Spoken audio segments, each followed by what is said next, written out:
Welcome to the Good Karma Sport Fishing Podcast. I'm your host, Captain Ryan Van Fleet. On with the tackle tip. Today I want to talk about winter wahoo and lure colors. Okay, so I have one lure color that I haven't talked about, and I'm going to be revealing a few other lures here and that I use in the future that I haven't talked about. And this lure color is an all-black sea witch by Wild Willy. And it has glow strips that are tied in with the hair and a silver mylar. And it's lethal, okay? It's lethal. An all black Wild Willys, which I think it's like a 2 ounce. It's a badass lure, okay? I haven't talked about black. I just haven't shared it. So now, Wild Willy's been using black in North Carolina of late, and he's been like tearing them up. And a lot of guys down here that don't share their lure colors because of the secrecy thing. But a lot of your high top wahoo fishermen, especially down in the Keys, that always seem to be producing, black is a staple. Okay, there's some days that's the only thing you can get a bite on is an all black lure. And specifically an all-black Islander lure rigged over a certain color skirt. Some guys use gold, some guys use white. Everybody's got theirs. Some guys use purple. Now there's a specific color purple skirt that works really well that I'll share here in the future, but I won't be sharing that today. So why is black so special? Because of the silhouette, guys. Because of the silhouette. And when blackfin tunas turn to the sides, they turn black. Now, if you've ever caught a wahoo or in the early morning hours, you're going to see that the wahoo will morph colors, okay? And it's amazing what they do. And it's hard to see them in the morning because they take on the color of the water. Now, they're not, you always think that the wahoo comes out of is always like a blue tiger stripe. Well, he does that's their colors, but they morph to change colors to blend in for hunting. In the early morning hours, it is extremely difficult to see a wahoo in the morning because it turns a blackish color. Okay, it's just like blackfin tuna. Same thing. You don't really know until they kind of turn to their side to see their white bellies. So it's just how the world of camouflaging goes in the sea world. So I want you guys to keep that in mind. Is that it's really about the silhouette.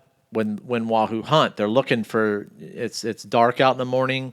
They take on the color of the water, and the guys that are fishing really early in the morning, man, you got to have a guy that really knows how to see into the water to see the fish to make the gaff shot. So I had one incident happen this year, and one only that sometimes it's hard to shake these incidents, but I had some clients very new to wahoo fishing, and I trying to ask them where the fish is at because it's kind of rough, and they just didn't have the right glasses on to see the fish in the water, and the fish came up on them quickly while I was trying to get the boat positioned right, and the guy had the rod holder. He just couldn't get it out in time, so because the fish was right up on top of us, and the fisherman, he couldn't see the fish because it was that blended in with the dark water. So we lost the fish, and I'm okay talking about it. I'm all right with it.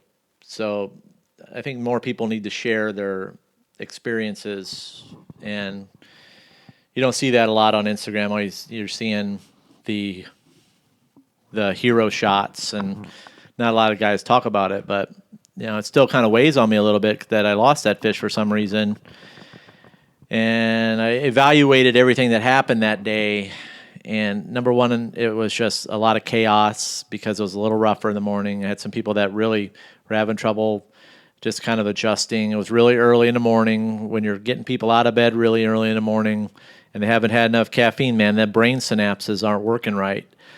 So since that day, I'm kind of getting off topic a little bit, but since that day, I want to make sure people are awake, and I kind of scare them a little bit when we leave to go wahoo fishing. I kind of tell them if they've never been wahoo fishing, you're in for it. Everybody wants to catch a big fish, okay? But there's a lot of things that can go wrong. So especially when you want to catch one on your own. So, and I have a rule is that I don't grab the rod anymore. So I don't touch it.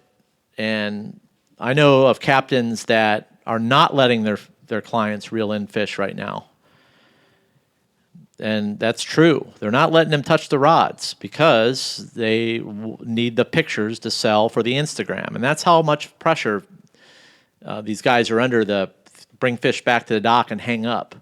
And I don't hang up fish. Number one, when you poke a hole in a fish at the dock, on a rusty old steak, you've put a whole bunch of bacteria into that fish, which is going to make you sick. So just do the math. When you're poking a hole in a yellowtail or in any other mutton snappers, you've just injected a bunch of rust into your into that fish, and you've had a whole bunch of fish that have been stuck up there, and the racks haven't been cleaned. Now, when you poke a hole into a fish and you got to cut out around it, it just bacteria spreads quickly. So how I do it is, even with the gaffs, my gaffs get treated every morning and they get disinfected because I just know. I mean, it's just really nasty. See, it's different out there right now. So you got to take those precautions, and I don't want anybody getting sick because of sticking a rusty steak in a fish that can ruin the meat for a photo. Not worth it. So, but anyhow, that's just my thought process. And when you stick a fish up on the rack at the dock, it looks like shit anyways. So give the fish some justice. Take more pictures at sea. And for me, how I do my meat table shots is I have a big table, so I line them all up. Doesn't take very long. Try to get as many good shots as I can for the clients, but take some shots at sea. Give the fish its due, but you're going to catch more fish, and respect the fish a little bit more rather than staking them. So just my thoughts. I'm getting away from that old school mentality of staking fish up. So more pictures on the water and so forth. Okay, so I just said my piece. So sometimes I'm a little bit controversial or whatever. I had some guy say, about the kingfishing thing. Hey, man, I'm just going to tell it like it is, because you're not out there dealing with clients that don't want to catch the fish. And my clients have done the homework. They don't want to deal with catching kingfish. And they're on me about it. So I don't have the luxury of sitting in a tower and talking to my buddies on the radio. So, and I can't even turn on the radio anymore in front of clients because of the shit that they hear about girlfriends and ex-wives, and it's like, oh my God, it's crazy. So I don't turn on the radio unless I want to get a good laugh. So anyways, on to lure color, all black, get one, order one from Wild Willy's. I'm going to post a picture up on it on my website so you can see it. The best place to put the all black Wild Willy's lure is on your long center in the clean water on days when it's rough. Find the clean water. So make some adjustments, put it on the long center, and watch what happens. Rig it over a ballyhoo or rig it over a bait strip. If the bait strip's not working, I hope you have some ballyhoo double rigged, and you're going to get the bites.